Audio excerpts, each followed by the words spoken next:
Nabi fihi. Itu yang dimulai dari awal sampai tahiyat akhir dan sholawat pada Nabi Muhammad di dalamnya harus dilakukan dengan urut. Atau ketika kita tahiyat akhir kok sengaja baca sholawat dulu, nggak boleh, harus urut. Harus urut dari at-tahiyat dulu, at-tahiyatulillah, at-tahiyatul mubarakatuh sholatu thayyibatulillah itu harus tahiyat dulu sampai nanti membaca 2 syahadat terus baru sholawat. Nggak boleh ketika nanti kita duduk kok sholawat dulu, itu nggak urut dan itu menjadi sholatnya nggak sah. Harus urut, tahiyat dulu, syahadat terus baca sholawat kan gitu. Wa qaluhu, dawuhnya Kyai Musonep alama dzakarnahu. Rupane alama dzakarnahu, lafat alama dzakarnahu. Wa qaluhu tawi dawuh Kyai Musonep rupane alama dzakarnahu. Alama ing atase perkara dzakarnahu kang wis nutur sapa ingsun ing mah iku yastasni jabaake. Iku yastasna jabaake minhu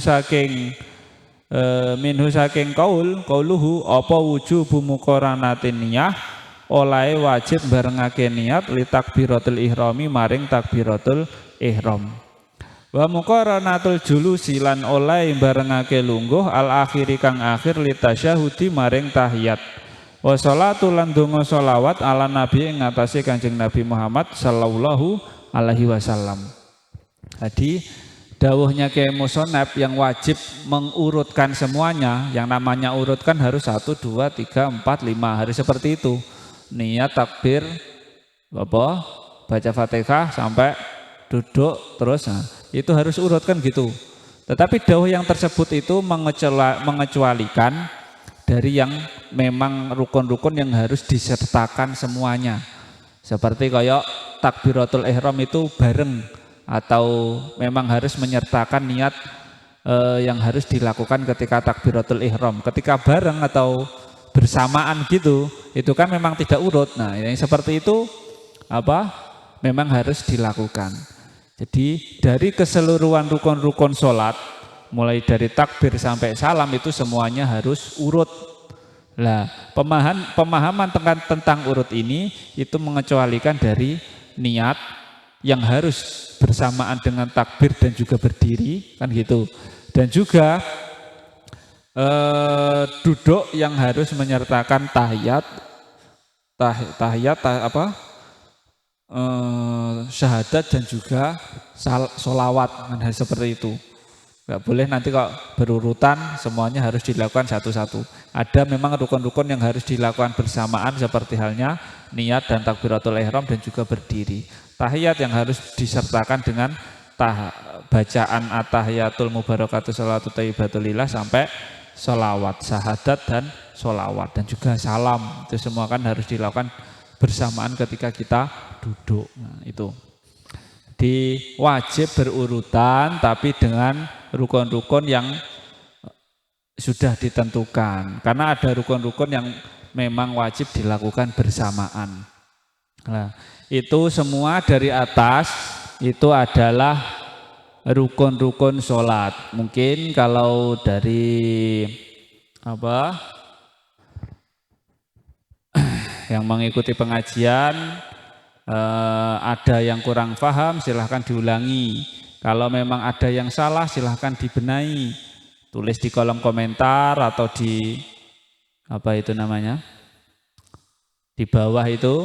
Kalau memang belum paham silahkan diulangi. Kalau memang ada yang salah atau cara menjelaskan saya yang salah, cara baca yang salah, silahkan kirimkan kritik dan saran yang ada di kolom komentar di bawah. Ini yang saya baca memang di kitab Fathul Qorib ya. Ya mungkin kalau di kitab yang lain mungkin ada perbedaan pendapat, ya itu wajar. Tapi kitab Fathul Qorib salah satu kitab yang muktabar, memang banyak dipakai apalagi di daerah Indonesia. Jadi ulama-ulama pengarangnya, bukan pengarang bahasanya penyusun kan, beliau itu berijtihad mengambil dalilnya itu tidak dari kehendaknya beliau sendiri. Enggak dari semisal saya baca membuat kitab terus ini peraturan yang saya buat sendiri, enggak. Ini peraturan memang tersusun yang sudah beliau pelajari dari Quran hadis, ya tetap nanti sumbernya tetap Quran hadis, tapi dengan susunan para beliau yang agar mempermudah bagi pemula-pemula kita itu untuk belajar bagaimana toh caranya beribadah pada Allah dengan aturan-aturan yang sudah diperintahkan yang sebenarnya. Semisal Allah memerintahkan sholat yang benar itu bagaimana caranya?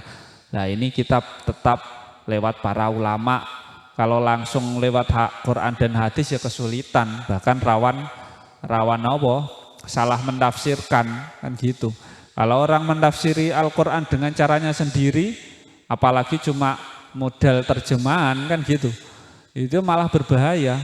Kan yang hadisnya sudah ada, barang siapa menafsiri Quran dengan kehendaknya sendiri kan gitu, siapkanlah telapak kakinya itu di neraka kan gitu kayak. Nah dia tetap menafsiri Al-Quran itu harus tetap lewat para ahli tafsir, para sahabat, bahkan para nabi. Kanjeng Nabi kan bilang semisal ayat Al-Quran ini maksudnya gini, hadis ini ditanyakan para sahabat maksudnya gini, ya tetap lewat orang-orang yang seperti itu. Tidak melulu kita pakai terjemahan cara terjemah para orang-orang biasa, enggak. Memang harus ada ilmu tafsirnya, cara kita mengetahui lembut-lembutnya makna Al-Quran, firman Allah itu gimana, ya tetap pada ahlinya. Dan yang paling terbaik bagi kita itu mengambil hukum cara beribadah pada Allah yang paling benar, mengetahui halal haram yang paling benar ya lewat para kitabnya para ulama yang gimana, ulama yang muktabar, yang memang sudah diakui banyak ulama lain kan gitu. Mau kita belajar kitab fikih, tauhid ataupun yang lainnya ya lewat seperti itu. Gak bisa kok kita langsung lewat Al-Quran, gak kelas. Kayak gimana? Kayak contohnya kita kenapa kok harus bermadhab kan gitu. Madhab ada madhab Syafi'i, Maliki, Hambali.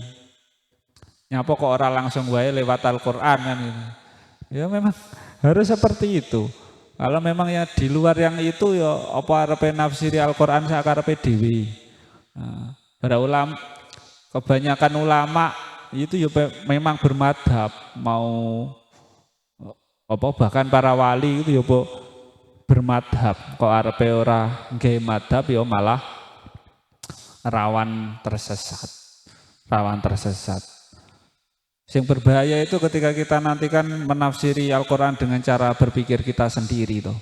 Api ini lah maca Al-Quran itu malah berbahaya. Jadi tetap lewat ilmu tafsir, tetap para ulama-ulama di bidang ahlinya, maksudnya Al-Quran ini. Ya kadang tafsirnya pun ya itu nanti berbeda. Tapi kita lihat kembalikan lagi nanti ya. Pokoknya itu ya yang ketika berpendapatnya orang soleh dan diakui banyak orang, insya Allah ya selamat. Yang berbahaya itu kadang lewonge nafsiri Quran ora soleh, ora tau sholat nafsiri Quran, piye berbahaya. Ya karena ya semuanya itu tergantung orangnya.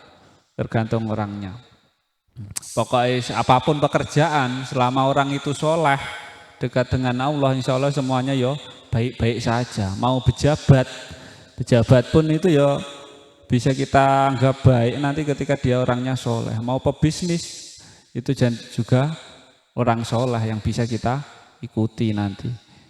Bahkan ulama pun ya seperti itu. Pinter tok itu ya banyak, tapi yang pinter soleh yang mengamalkan ilmunya itu yang kita yang bisa kita ikuti kan itu.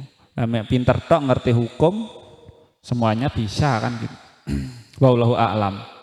Itu sedikit tambahan dari saya. Untuk selanjutnya wasolatu sunanuha qabla dukhul. Kesunahan sholat yang dilakukan sebelum melakukan sholat seperti halnya adzan dan yang lain sebagainya. Mungkin dari saya untuk pertemuan hari ini dan